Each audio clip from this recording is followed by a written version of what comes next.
ವೀರಾನ fully loaded ಮಾಡಿದ್ಮೇಲೆ ಒಂದ್ ride ಅಂತೂ ಮಾಡ್ಲೇಬೇಕಲ್ವಾ. ನಮಸ್ಕಾರ, ನಾನು ಅನಿತಾ. ಈ ಸಲ ಮಾಡ್ತಿರೋ ಅಂತ ರೈಡ್ ನಾವು ಬ್ಯಾಂಗ್ಳೂರಿಂದ ಸ್ಟಾರ್ಟ್ ಮಾಡ್ತಿಲ್ಲ, ಚಂಡೀಗಢಿಂದ ಸ್ಟಾರ್ಟ್ ಮಾಡ್ತಾ ಇದೀವಿ. ಸೊ ಹಾಗಾಗಿ ಬೈಕ್ಸ್ ನ ಎಲ್ಲ ಟ್ರಾನ್ಸ್ಪೋರ್ಟ್ ಮಾಡ್ಬಿಡೋಣ ಅಂತ ಹೇಳಿ ನಾವು ಬಂದ್ವಿ safe express white field outlet ಹತ್ರ. ತುಂಬಾ ರಿವ್ಯೂಸ್ ಎಲ್ಲ ನೋಡಿದ್ಮೇಲೆ ನಮಗೆ ಸೇಫ್ ಎಕ್ಸ್ಪ್ರೆಸ್ ಸ್ವಲ್ಪ ಸೇಫ್ ಅನ್ನಿಸ್ತು. ಅಷ್ಟೇ ಅಲ್ಲ, ಪಾಕೆಟ್ ಫ್ರೆಂಡ್ಲಿ ಕೂಡ ಹೌದು. ಪ್ರತಿಯೊಂದು ಬೈಕ್ ನ ತುಂಬಾನೇ ನೀಟಾಗಿ ಪ್ಯಾಕ್ ಮಾಡಿದ್ರು ಅಂಡ್ ನೋಡಕ್ಕೂ ಸ್ವಲ್ಪ ಸೇಫ್ ಅನ್ನಿಸ್ತು.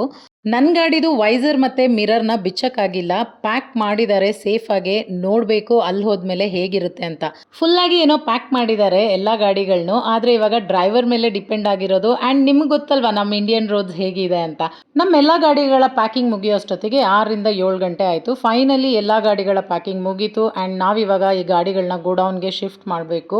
ನಾರ್ಮಲ್ ಬೈಕ್ ತಳ್ಳಕ್ಕೂ ಈ ಪ್ಯಾಕ್ಡ್ ಬೈಕ್ ತಳ್ಳಕ್ಕೂ ತುಂಬಾನೇ ಸಾಹಸ ಮಾಡಬೇಕು. ಗೋಡೌನ್ ಹೋದ್ಮೇಲೆ ನೀವೊಂದು ಫಾರ್ಮ್ ಫಿಲ್ ಅಪ್ ಮಾಡಬೇಕು. ಅದಕ್ಕೆ ಏನೇನ್ ಡಾಕ್ಯುಮೆಂಟ್ಸ್ ಕೊಡಬೇಕು ಅನ್ನೋದನ್ನ ನಾನು ಡಿಸ್ಕ್ರಿಪ್ಷನ್ ಅಲ್ಲಿ ಹಾಕಿರ್ತೀನಿ. ಆಮೇಲೆ ಅವರೊಂದು ಅಕ್ನಾಲೇಜ್ಮೆಂಟ್ ಕೊಡ್ತಾರೆ ನೋಡಿ, ಇದು ಈ ಅಕ್ನಾಲೇಜ್ಮೆಂಟ್ ನ ನಾವು ಚಂಡೀಗಢಲ್ಲಿ ತೋರಿಸಿದ್ರೆ ನಮ್ಗೆ ನಮ್ ಬೈಕ್ ಸಿಗುತ್ತೆ, ತಗೊಂಡು ಪೀಸ್ ಆಗಿ ರೈಡ್ ಮಾಡಿ. ಈ ಔಟ್ಲೆಟ್ಸ್ ಇಂದ ನಮ್ಮೆಲ್ಲಾ ಬೈಕು ರೀಚ್ ಆಗೋದು ಹೆಡ್ ಆಫೀಸ್ಗೆ, ಅದಿರೋದು ನರ್ಸಾಪುರದಲ್ಲಿ. ಅಲ್ಲಿಂದ ಬೇರೆ ಟ್ರಕ್ಗೆ ಲೋಡ್ ಮಾಡಿ ಕಳ್ಸೋದೆ ಚಂಡೀಗಢ್ಗೆ. ಬೈಕ್ಸ್ ಎಲ್ಲ ರೀಚ್ ಆಗಕ್ಕೆ 6ರಿಂದ 7 ದಿನ ತಗೊಳುತ್ತೆ ಅಂತ ಹೇಳಿದ್ರು. ಕೊನೆಗೂ ಎಲ್ಲಾ ಬೈಕ್ಗೂ ರೀಚ್ ಸೇಫ್ ಅಂತ ಹೇಳಿ ಟಾಟಾ ಬೈ ಬೈ ಮಾಡಿ ನಾವು ಹೊರಟ್ವಿ ನಮ್ಮ ಮನೆ ಕಡೆಗೆ. ನೆಕ್ಸ್ಟ್ ವಿಡಿಯೋಲ್ ಸಿಗೋಣ, ಬಾಯ್.